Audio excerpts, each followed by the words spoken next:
এই দেখো কি হয়েছে বাজ পড়ে। আমার বাথরুমটা গর্ত হয়ে গেছে আর দেওয়ালগুলো খাবলা খাবলা হয়ে গেছে। সবটা তো তুলে দেখাতে পারলাম না, অনেক বড় হয়ে যেত। এমনিতে বড় হয়ে গেছে, নতুন অভিজ্ঞতা একটা, তাই বন্ধুদেরকে একটু শেয়ার করছি। কালকে আমি একা ছিলাম ঘরে, প্রতিদিনই একা থাকি। আর হঠাৎ দেখছি মেঘ করে এলো, বৃষ্টি কয়েক ফোঁটা পড়ছিল, সেরকম বৃষ্টি না।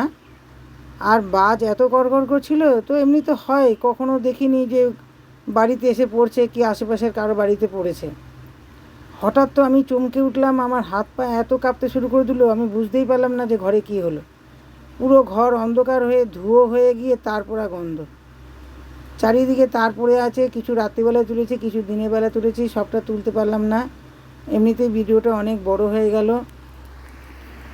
কি বলবো বন্ধু, এরকম পরিস্থিতি যেন কারোর না হয়।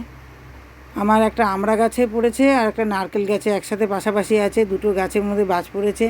চারিদিক ছিটকে বিটকে একাকার অবস্থা। ওই দেখো সব দেয়ালগুলো সব খাবলা খাবলা হয়ে গেছে।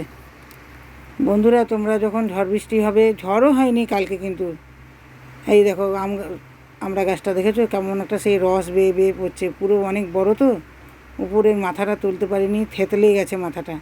আর নারকেল গাছের পাতাগুলো সব ঝুলে গেছে আর ঝলসে গেছে। তোমরা সব সাবধানে থেকো বন্ধু। আমি তো কালকে দলা মোচা হয়ে মরেই যেতাম। বারান্দাতে তো মানে কি বলবো অবস্থা, সে তোমাদেরকে না দেখলে বোঝানো যাবে না। খানিকক্ষণ তো আমি বুঝতেই পারিনি যে কী হলো ব্যাপারটা। তোমাদের এই ইউটিউবার বৌদি বলো, দিদি বলো আর কাকিমা বলো, কালকেই ফটো হয়ে যাচ্ছিল। তোমরা সব সাবধানে থেকো।